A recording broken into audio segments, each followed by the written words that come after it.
అదే RTV app వార్తల్ని క్షణాల్లో చదివే అవకాశం ఉంటుంది. ఒక న్యూస్ పేపర్, ఒక టెలివిజన్ ఛానల్ మీ చేతుల్లో ఎప్పుడూ ఉంటాయి.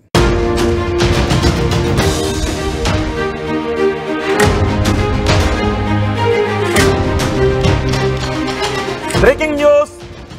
కశ్మీర్ దాడి తర్వాత భారత పౌరులతో సహా ప్రపంచం ఎదురుచూస్తుంది భారతదేశం ప్రతీకారం ఎలా తీర్చుకోబోతోందని. ఇప్పటికే యుద్ధ సన్నాహాల నేపథ్యంలో పాకిస్తాన్పై ఎప్పుడు భారత బాంబు వేయబోతోంది, ఎప్పుడు మిసైల్ ప్రయోగించబోతోందని భారత పౌరులు కూడా ఎదురు చూస్తున్నారు. కానీ ఆల్రెడీ మనం 3 బాంబులను వేసేసాం. పాకిస్తాన్పై భారత్ ప్రయోగించిన 3 బాంబులతో పాకిస్తాన్ ఇప్పుడు ఏం చేయాలో అర్థం కాక ఉక్కిరి బిక్కిరి అయిపోతుంది. పాకిస్తాన్పై మనం ఆల్రెడీ 3 బాంబులను వేసేసాం. ప్రపంచం అంతా కూడా ఎదురు చూస్తుంది. 22వ తారీఖున ఈ ఘటన జరిగిన తర్వాత పాకిస్తాన్కు భారత్ ఏ విధంగా బుద్ధి చెప్పబోతోందని. ఆల్రెడీ మనం 3 బాంబులతో పాకిస్తాన్కు బుద్ధి చెప్పేశాం. ఇప్పటికే పాకిస్తాన్ అంటుంది భారత్ క్షేత్రస్థాయిలో చాలా తీవ్ర చర్యలు తీసుకుంటోంది అని. మనం తీవ్ర చర్యలు తీసేసుకున్నాం. ఒకటి, మనం వేసిన మొదటి బాంబు ఆల్రెడీ పేలిపోయింది. పాకిస్తాన్ ఉక్కిరిబిక్కిరి అవుతోంది. మనం వేసిన మొదటి బాంబు ఏదో కాదు. మనం ఎప్పుడైతే 22వ తారీఖున వాళ్ళు మారణ హోమాన్ని సృష్టించారో దానికి పాకిస్తాన్ ఉగ్రవాదుల కారణం, పాకిస్తాన్ ప్రేరేపిత ఉగ్రవాదుల కారణమని తెలిసిందో మనం సింధు నది జలాల ఒప్పందాన్ని రద్దు చేసుకున్నాం. ఇది మొదటి బాంబు. ఇక 2వ బాంబు పాకిస్తాన్ని ప్రపంచ ఏకాకిని చేశాము. దీంతో ప్రపంచం ముందు పాకిస్తాన్ ఒంటరి అయిపోయింది. అది 2వ బాంబు. 3వ బాంబు భయం. ఇప్పుడు నేను ఒక్కొక్క బాంబు గురించి మీకు వివరిస్తున్నాను. ఇదే మీరు ఆర్టీవీ స్క్రీన్ పైన చూస్తున్నదే మనం వేసిన మొదటి బాంబు. నిజానికి ఏ దేశాన్నైనా ఉక్కిరి బిక్కిరి చెయ్యాలి అంటే రక్తపాతాన్ని సృష్టించాల్సిన అవసరం లేదు. ఒక్కసారి ఒక సామెత గుర్తు చేసుకోండి. ముళ్ళ వృక్షాన్ని నరకాలి అంటే గొడ్డలి వాడాల్సిన అవసరం లేదు. దాని వేళ్లకు నీళ్లను వెళ్లకుండా చేస్తే చాలు, ఆ చెట్టు దాని అంతటా అదే ఎండిపోతూ ఉంటుంది. మనం రక్తపాతాన్ని సృష్టించాల్సిన అవసరం లేదు. పాకిస్తాన్ పాలకుల భయం వింటే చాలు, అది మొదటి విజయంగానే భావించాల్సి ఉంటుంది. ఇదే మీరు చూస్తున్నదే మొదటి బాంబు. సింధు జలాలను ఎప్పుడైతే మనం నిలిపివేశామో ఆ క్షణం నుంచే పాకిస్తాన్లో భయం మొదలైంది. అందుకే పాకిస్తాన్ నేతలు ఒక్కొక్కరుగా బెలావల్ భుట్టో కావచ్చు, ఆ ఉగ్రవాది కావచ్చు, హఫీజ్ సయీద్ కావచ్చు, మాట్లాడుతున్నారు భారత్లో మేము రక్తపాతాన్ని సృష్టిస్తామని. వాళ్ళు ఏం మాట్లాడారు అనేది మనం తర్వాత వినిపిస్తాను మీకు. ఆ తర్వాత పాక్ వీసాదారులను వెనక్కి పంపించేశాం, గగనతలాన్ని మూసివేశాం, ప్రముఖుల సోషల్ మీడియా అకౌంట్లు రద్దు చేశాం. దీంతో ఇప్పుడు పాకిస్తాన్ ఆర్థికంగా అతలాకుతలం అయిపోతుంది. ఇదే పాకిస్తాన్పై మనం మొదట వేసిన బాంబు. ఈ బాంబుతో పాకిస్తాన్ ఆర్థిక వ్యవస్థ కుదేలైపోతుంది. పాకిస్తాన్ ఆర్థికంగా చితికిపోతుంది. పాకిస్తాన్కి ఇప్పుడు ఎక్కడా కూడా అప్పు పుట్టకుండా మనం చేస్తున్నాం. సింధు నదీ జలాలను ఆపేశాం, మన గగనతలాన్ని మూసివేశాం. వాళ్ళతో చాలా వ్యాపార ఒప్పందాలు కూడా రద్దు అవుతున్నటువంటి సమయంలో ఇప్పుడు పాకిస్తాన్లో ఆర్థిక పరిస్థితి ఏమీ బాగోక వాళ్ళు రోడ్డున పడాల్సిన పరిస్థితి వచ్చింది. ఇక 2వ బాంబు నేను మీకు చూపిస్తున్నాను. 2వ బాంబే పాకిస్తాన్ని మనం హస్తదిగ్బంధనం చేశాం. ప్రపంచ దేశాల ముందు పాకిస్తాన్ని ఒంటరి చేశాం. ఇప్పుడు పాకిస్తాన్కు ప్రపంచంలో ఏ దేశము కూడా సపోర్ట్ చేయడం లేదు. పాకిస్తాన్ని ఉగ్రవాద దేశంగానే ప్రపంచ దేశాలు గుర్తిస్తూ ఉన్నాయి. అమెరికా అయితే మేము సంపూర్ణ మద్దతునే ప్రకటించామంటూ అమెరికా విదేశాంగ శాఖ ప్రతినిధి కావచ్చు, అమెరికా సైన్యానికి సంబంధించినటువంటి పర్సన్స్ కావచ్చు, అందరూ కూడా మనకి సపోర్ట్ చేస్తున్నారు. అమెరికా అధ్యక్షుడితో పాటు అమెరికా ఉపాధ్యక్షుడు కూడా భారత్కి సపోర్ట్ చేస్తున్న పరిస్థితి కనిపిస్తోంది. భారత్ పాకిస్తాన్ భూభాగం నుంచి నేర్పుతున్న ఉగ్రవాదులను ఏరివేయడానికి తీసుకునే చర్యలకు మీరు సపోర్ట్ చేయండి అంటూ పాకిస్తాన్కి చెబుతున్నారు. అలాగే ఇజ్రాయెల్ కూడా మనకు సపోర్ట్ చేస్తోంది. ఇలా ప్రపంచ దేశాలన్నీ కూడా మనకి సపోర్ట్ చేస్తున్న నేపథ్యంలో పాకిస్తాన్ ప్రపంచం ముందు ఒంటరి అయిపోయింది. పాకిస్తాన్ని ఇప్పుడు మనం ఒంటరిని చేస్తాం. మొదటి బాంబు పాకిస్తాన్ని నదీ జలాలు ఆపేయడంతో పాటు ఆర్థిక పరంగా ఇబ్బందులకు గురి చేశాము, అది మొదటి బాంబు. ఇక 2వ బాంబు పాకిస్తాన్ని ప్రపంచం ముందు ఉగ్రవాద దేశంగా నిలిపాము, ఇది 2వ బాంబు. ఇక 3వ బాంబు పాకిస్తాన్కి మనం భయాన్ని పరిచయం చేశాం, ఇది 3వ బాంబు. పాకిస్తాన్ ఇప్పుడు క్షణక్షణం భయం గుప్పెట్లో బతుకుతుంది. అంటే మనం త్రివిధ దళాలకు స్వేచ్ఛనిచ్చేసాం. కాశ్మీర్పై దాడి తర్వాత మీరు ఏ చర్యలు తీసుకున్నా పర్వాలేదు అంటూ మనం మన సైన్యానికి, మన త్రివిధ దళాలకు స్వేచ్ఛనిచ్చిన నేపథ్యంలో సరిహద్దుల్లోనూ అరేబియా సముద్రంలోనూ మన మిలిటరీ బలగాలు చేస్తున్న కవాత్ కావచ్చు, మన మిలిటరీ బలగాలు చేస్తున్న ఎక్సర్సైజులు కావచ్చు, విన్యాసాలు కావచ్చు, వీటన్నిటినీ చూసి ఇప్పుడు పాకిస్తాన్ భయంతో బక్క చిక్కిపోతుంది. అందుకే పాకిస్తాన్ నేతలు అంటూ ఉన్నారు, మాపై ఎప్పుడైనా భారత్ దాడి చేసే అవకాశం ఉంది, మాకు సహాయం చేయండి అని ఇతర దేశాల దగ్గరకు, పక్క దేశాల దగ్గరకు వెళ్తూ ఉన్నారు. అంతేకాదు పాకిస్తాన్ తమ దేశంలో ఉన్న 29 నగరాల్లో సైరన్ వ్యవస్థను ఇన్స్టలేషన్ చేస్తూ ఉన్నారు, సైరన్ వ్యవస్థను ఏర్పాటు చేసుకుంటూ ఉన్నారు. మనం వైమానిక దాడులు చేస్తే దాని నుంచి వాళ్ళు పెంచి పోషిస్తున్న ఉగ్రవాదులను రక్షించుకోవటానికి ఆ సైరన్ వ్యవస్థను ఏర్పాటు చేసుకుంటున్నారు. పాకిస్తాన్ పౌరుల కంటే ఆ దేశం పెంచి పోషించిన ఉగ్రవాదులనే కాపాడుకోవాలి. అందుకే ఇప్పుడు వాళ్ళు భయంతో ఆ దేశ ఉగ్రవాదులను కాపాడుకోవడానికి ఏర్పాట్లు చేస్తున్నారు. అంతేకాదు పాక్ ఆక్యుపైడ్ కాశ్మీర్ POKలో ఉన్న జనానికి కూడా, POKలో ఉన్న ప్రజలకు కూడా ఆదేశాలు జారీ చేశారు.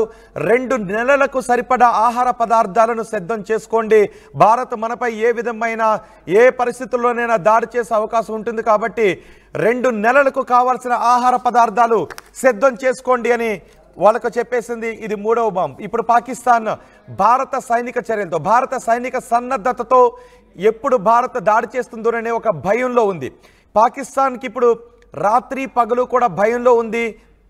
తిండి తినటానికి కూడా అవకాశం లేదు, పడుకోవటానికి అవకాశం లేదు, కళ్ళు తెరిచి మాత్రమే చూడాల్సినటువంటి అవసరం ఉంది. అంటే ఇప్పటి వరకు మనం ఏ ఆయుధాన్ని కూడా వాడలేదు, మనం ఉపయోగించిందంతా కూడా వ్యూహాత్మకంగా మనం ముందుకు వెళుతూ ఉన్నాం, సైనిక సన్నద్ధతతో మనం ముందుకు వెళుతూ ఉన్నాం. ఇంతవరకు రక్తపాతాన్ని సృష్టించే బాంబును వాడకుండానే పాకిస్తాన్ని మనం ఉక్కిరిబిక్కిరి చేశాం. ఈ 3 బాంబులు కూడా మన వ్యూహాత్మక బాంబులే. మొదటి బాంబు పాకిస్తాన్పై ఆంక్షలు విధించాం, ఆర్థిక సంక్షోభంలోకి నెట్టేస్తున్నాం. రెండో బాంబు పాకిస్తాన్ని ప్రపంచ ఒంటరిని చేస్తూ ఉన్నాం, ప్రపంచవ్యాప్తంగా మద్దతు లేకుండా చేస్తున్నాం. మూడవ బాంబు ప్రపంచం పాకిస్తాన్ భారత్ ఎప్పుడు దాడి చేస్తుందో తెలియక నిద్రాహారాలు మాని సరిహద్దుల్లో కూర్చోవలసి వస్తుంది. ఇది మనం విసిరిన 3వ బాంబు. ఒక్కసారి మనం జలబాంబు విసరగానే పాకిస్తాన్ నేతలు, పాకిస్తాన్ పెంచి పోషిస్తున్న హఫీజ్ సయీద్ ఏం మాట్లాడాడో చూద్దాం. అదే మొదటి బాంబు. మొదటి బాంబుకి పాకిస్తాన్ ఉగ్రవాదులు, పాకిస్తాన్ నేతల రియాక్షన్ ఏంటో ఒకసారి మనం చూద్దాం. और मैं चुप नहीं रहूंगा, तेरी जुबान इंशाअल्लाह हम खींच के रहेंगे। अगर तू पानी बंद करेगा इंशाअल्लाह हम तेरी सांस बंद करेंगे, इन दरियाओं में फिर खून बहेगा। और मैं चुप नहीं रहूंगा, तेरी जुबान इंशाअल्लाह हम खींच के रहेंगे। अगर तू पानी बंद करेगा इंशाअल्लाह हम तेरी सांस बंद करेंगे, इन दरियाओं में फिर खून बहेगा। ఇప్పుడు మీరు విన్న మాటలు మనం వేసిన మొదటి బాంబుకు భయపడి పాకిస్తాన్ పెంపుడు కుక్కల పాకిస్తాన్ ఉగ్రవాద గురువు హఫీజ్ సయీద్ మాట్లాడిన మాట. అంతేకాదు పాకిస్తాన్ మాజీ ప్రధానమంత్రి కొడుకు బిలావల్ భుట్టో కూడా మాట్లాడాడు. మనం వేసిన మొదటి బాంబుపై అతని రియాక్షన్ కూడా ఒకసారి మనం గుర్తు చేసుకుందాం. और उनकी हुकूमत ने ऐलान किया कि अब वो ये मुआहिदा नहीं मानते। और मैं सखर में इसी सिंधु दरिया के साथ खड़े होके भारत को कहना चाहूंगा कि सिंधु हमारा है और सिंधु हमारा रहेगा। या इस दरिया से हमारा पानी बहेगा या उनका खून बहेगा। మోదీ నే చూసారా, మనం వేసిన మొదటి బాంబుకి పాకిస్తాన్ నేతల నుంచి వచ్చిన రియాక్షన్ ఇది.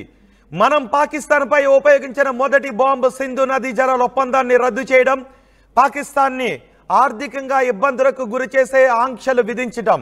ఇది పాకిస్తాన్ పై మనం వేసిన మొదటి బాంబు. మనం పాకిస్తాన్ పై వేసిన మొదటి బాంబుకే పాకిస్తాన్ నేతల రియాక్షన్ మనం చూసాం.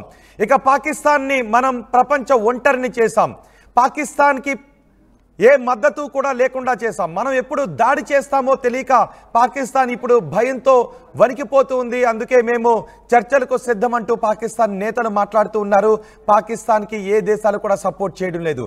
ఆ రెండవ బాంబు ఫలితం ఎలా ఉందో ఒకసారి, దానికి రియాక్షన్ ఎలా ఉందో కూడా ఇప్పుడు మనం చూద్దాం.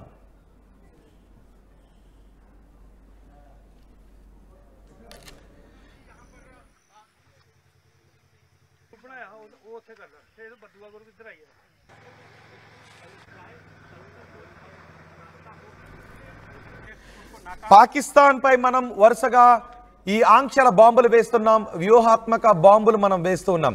పాకిస్తాన్ పై మనం నీటి బాంబును, ఆర్థిక బాంబును ఉపయోగించిన తర్వాత పాకిస్తాన్ నేతలు ఏం మాట్లాడారో మనం చూసాం. ఇక పాకిస్తాన్ ప్రపంచ ఒంటరి అయిపోతున్న సందర్భంలో కూడా పాకిస్తాన్ నేతలు ఏం మాట్లాడారో ఒకసారి చూద్దాం. ये जो 130 एटॉमिक हमारे पास वेपन है वो हमने सिर्फ मॉडल बनाने के लिए नहीं रखे हुए, और आपको पता ही नहीं कि हमने पाकिस्तान के किस किस हिस्से में रखे हुए हैं. ये जो 130 एटॉमिक हमारे पास वेपन है वो हमने सिर्फ मॉडल बनाने के लिए नहीं रखे हुए, और आपको पता ही नहीं कि हमने पाकिस्तान के किस किस हिस्से में रखे हुए हैं. ये जो 130 एटॉमिक हमारे पास वेपन है वो हमने सिर्फ मॉडल बनाने के लिए नहीं रखे हुए, और आपको पता ही नहीं कि हमने पाकिस्तान के किस किस हिस्से में रखे हुए हैं. ये जो 130 एटॉमिक हमारे पास वेपन है वो हमने सिर्फ मॉडल बनाने के लिए नहीं रखे हुए, और आपको पता ही नहीं कि हमने पाकिस्तान के किस किस हिस्से में रखे हुए हैं. ये जो 130 एटॉमिक हमारे पास वेपन है. చూసారుగా, ప్రపంచం ముందు ఒంటరి అయిపోతున్న సందర్భంలో పాకిస్తాన్ నేతలు మాట్లాడుతున్నారు, మా దగ్గర అణుబాంబులు ఉన్నాయంటూ మాట్లాడుతున్నారు. ఎస్, ఇక మనం ప్రపంచ ఒంటరిని చేయడం రెండో బాంబు అయితే పాకిస్తాన్కి మనం భయాన్ని పరిచయం చేశాం. పాకిస్తాన్ ఇప్పుడు భయంతో ఉంది. ఏ క్షణంలో అంటే మన యుద్ధ సన్నాహాలు చూసి ఏ క్షణంలో ఇప్పుడు భౌతిక దాడి చేస్తారోననే భయంతో కూడా ఉంది. మన యుద్ధ సన్నాహాలను చూసి భయంతో వణికిపోతూ ఉంది. అందుకే మేం కూడా యుద్ధానికి సిద్ధం అంటూ పాకిస్తాన్ చెప్తూ ఉంది. మేము శాంతిని కోరుకుంటూ ఉన్నాం, చర్చలకు రండి అంటూ ప్రపంచ దేశాల ముందుకు వెళుతూ ఉంది. ఒక తటస్థ వేదిక పైన విచారణకు సిద్ధం చేయండి అంటూ మాట్లాడుతూనే మేము కూడా దేనికైనా సిద్ధం అంటూ కవ్వింపు చర్యలకు పాల్పడుతూ ఉంది. పాకిస్తాన్ బలగాలను సరిహద్దులో కూడా పంపిస్తూ ఉంది. ఈ సమయంలో పాకిస్తాన్కి ఇంకొక భయం కూడా ఉంది. భారత్ ఏ పక్క నుంచి దాడి చేస్తుంది, మన సైనిక సన్నద్ధతను చూసి పాకిస్తాన్ భయపడటం మాత్రమే కాదు, మనం అటు కాబూల్ వెళ్ళి ఆఫ్ఘనిస్తాన్ పాలకులతో మనం మాట్లాడిన మాటలు, ఇటు బలూచిస్తాన్ ఆల్రెడీ దాడులు చేస్తూ ఉంది. ఒకవేళ ఇండియా దాడి చేయడం మొదలు పెడితే పాకిస్తాన్ భూభాగం నుంచే బలూచిస్తాన్ ఆర్మీ ఎక్కడ దాడి చేస్తుందో, అటు కాబూల్ నుంచి దాడులు ఎక్కడ మొదలవుతాయో, ఆఫ్ఘనిస్తాన్ నుంచి దాడులు ఎక్కడ మొదలవుతాయోనని ఇప్పుడు పాకిస్తాన్ భయంతో ఉంది. ఈ భయానికి తోడు మోదీ మాట్లాడిన మాటలను కూడా గుర్తు చేసుకుంటూ ఉన్నారు. Identify, trace and punish. Identify, trace, punish. ఈ మాటలను కూడా గుర్తు చేసుకుని ఇప్పుడు పాకిస్తాన్ నిత్యం భయంతో ఉంది. మనం సైన్యానికి పూర్తి స్వేచ్ఛనిచ్చేస్తున్న నేపథ్యంలో మోదీ మాటలను కూడా గుర్తు చేసుకుని ఇప్పుడు పాకిస్తాన్ నిరంతరం క్షణ క్షణం గంట గంటకు భయంతోనే ఉంది. ఒకసారి మోదీ మాటలను కూడా మనం గుర్తు చేసుకుందాం. Identify, track and punish every terrorist and their backers. India will identify, track and punish. Yes, Modi మాటలు విన్నారుగా. ఈ మాటల తర్వాత మన త్రివిధ దళాల సన్నద్ధతను చూసి పాకిస్తాన్ ఇప్పుడు నిరంతరం భయంలో ఉంది. ఈ 3 బాంబులు ఇప్పుడు మనం పాకిస్తాన్ పై ప్రయోగించాం. ఇంకా నేరుగా మనం భౌతిక దాడి చేయలేదు, మనం వ్యూహాత్మక బాంబులను ప్రయోగించాం. ఒకటి ఆంక్షలు విధించాం, పాకిస్తాన్ ఆర్థిక వ్యవస్థ కుదేలైపోతుంది, అక్కడ పంటలు గొంతు ఎండిపోయే పరిస్థితి ఏర్పడింది. మనం ప్రపంచ దేశాలతో దౌత్యపరమైనటువంటి బాంబులను వేశాం, ఆ బాంబులకు పాకిస్తాన్ ఒంటరి అయిపోయింది. ఇక భయం అనే బాంబును పాకిస్తాన్కి పరిచయం చేశాం.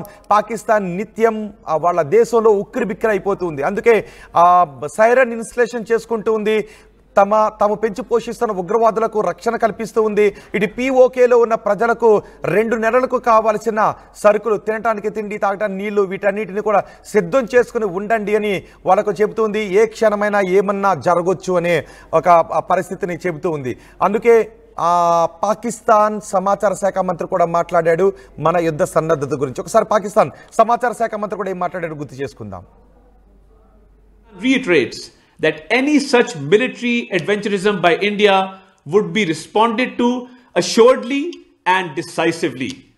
Pakistan reiterates that any such military adventurism by India would be responded to assuredly and decisively. Pakistan పై మనం ఇప్పటి వరకు 3 వ్యూహాత్మక బాంబులను మనం ప్రయోగించాం. ఇవి విధ్వంసాన్ని సృష్టించే బాంబులు కాదు. నిజానికి విధ్వంసాన్ని సృష్టించే బాంబులు కళ్ళ ముందు కనబడతాయి, ఇన్స్టెంట్ విధ్వంసాన్ని అది సృష్టిస్తుంది. కానీ ఇప్పుడు మనం వేసిన ఈ 3 బాంబులు వ్యూహాత్మక బాంబులు, ఇది సృష్టించే విధ్వంసం పాకిస్తాన్కి ఎప్పటికీ కూడా గుర్తుండిపోతుంది. పాకిస్తాన్ అనగారిపోతూ ఉంటుంది. ఒక పెద్ద ముళ్ళ వృక్షాన్ని చంపాలంటే గొడ్డలి వాడాల్సిన అవసరం లేదు. దాని రూట్స్కి వెళ్లాల్సినటువంటి పోషకాలను ఆపేస్తే సరిపోతుంది. ఆటోమేటిక్గా చెట్టు ఎండిపోతూనే ఉంటుంది. విలవిలలాడుతూ ఆ చెట్టు, ముళ్ళ చెట్టు ఎండిపోతూనే ఉంటుంది. ఇప్పుడు పాకిస్తాన్ పరిస్థితి అలాగే కనిపిస్తుంది. పాకిస్తాన్ అనగారిపోతుంది. పాకిస్తాన్ భయంతో బక్క చిక్కిపోతుంది. పాకిస్తాన్ ఇప్పుడు ఆర్థిక సమస్యలు చుట్టుముడుతున్నాయి. ప్రపంచంలో ఏకాక అయిపోతుంది పాకిస్తాన్. ఇటు ఆర్థిక ఆంక్షలు కూడా పాకిస్తాన్ ఆర్థికంగా అతలాకుతలం చేస్తుంది. ఇటు భారత్ ఏ క్షణాన్న ఏం చేస్తుందోననే యుద్ధ భయం పాకిస్తాన్ వెంటాడుతుంది. పాకిస్తాన్ భూభాగం నుంచి బలూచిస్తాన్, ఈ సమయాన్ని బలూచిస్తాన్ ఎలా ఉపయోగించుకుంటుందోననే భయం పాకిస్తాన్ వెంటాడుతుంది. అటు ఆఫ్ఘనిస్తాన్ నుంచి కూడా ఏమైనా దాడులు మొదలవుతాయేమోనని పాకిస్తాన్ భయపడుతుంది. ఈ 3 బాంబులు ఇప్పుడు పాకిస్తాన్ని అనగారిపోయేలా చేస్తున్నాయి. ఇక 4వదే ఫినిషింగ్ టచ్. ఈ 4వదే ఫినిషింగ్ టచ్ అదే మన ఆర్మీ, మన మిలిటరీ ఇవ్వబోయేది. మన ఆర్మీ, మన వైమానిక దళం, మన నేవీ, ఈ 3 కలిసి ఇచ్చే ఆ ఫినిషింగ్ టచ్ ఎలా ఉండబోతుంది. ఇప్పటికే మనం పాకిస్తాన్కి ఆదేశాలు జారీ చేశాం. ఉగ్రవాదులను ఏరివేసి, ఉగ్ర శిబిరాలను తీసివేసి ఉగ్రవాదులను మాకు అప్పగించండి అని మనం చెప్పాం. ఇప్పుడు పాకిస్తాన్ తోక ముడిచి వస్తే ఓకే, ఈ 3 బాంబులకే పాకిస్తాన్ అతలాకుతలం అయిపోతుంది. ఇక ఫినిషింగ్ టచ్ ఇచ్చేది మన ఆర్మీ. మన ఆర్మీ ఫినిషింగ్ టచ్ ఇస్తే ఆ పరిస్థితి ఎలా ఉంటుందో ఊహించడానికి కూడా మీరు నేను కూడా ఊహించలేం, ప్రపంచ దేశాలు కూడా ఊహించలేం. ఆ ఆర్మీ ఇచ్చే, ఆ మిలిటరీ ఇచ్చే, మన మిలిటరీ ఇచ్చే ఫినిషింగ్ టచ్ ఎలా ఉంటుందో పాకిస్తాన్కి తెలుసు, మన మిలిటరీకి తెలుసు. అందుకే పాకిస్తాన్ నిత్యం భయంతో ఉంది. మీరేమన్నా ఊహించగలిగితే ఆ ఫినిషింగ్ టచ్ ప్రభావం ఎలా ఉంటుంది? అదే 4వది. ఇక ఫైనల్ అస్త్రం, ఫైనల్ బాంబ్, ఆ ఫినిషింగ్ టచ్ మన ఆర్మీ ఉపయోగిస్తే ఎలా ఉంటుందో మీరు ఊహిస్తే ఒక్కసారి కమెంట్ బాక్స్లో తెలియచేయండి. బహుశా ఇప్పుడు పాకిస్తాన్ గనక దారికి రాకపోతే, పాకిస్తాన్ ఉగ్రవాదులను ఏరివేసి ఉగ్ర శిబిరాలను నాశనం చేసి ఉగ్రవాదులను మనకి అప్పగించకపోతే ఆ 4వ బాంబ్ పాకిస్తాన్ పై పడే అవకాశం ఉంటుంది. ఆ ఫినిషింగ్ టచ్ ఎలా ఉంటుందని మీరు అనుకుంటున్నారో మీ అభిప్రాయం కమెంట్ బాక్స్లో తెలియచేయండి.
Signature jewels.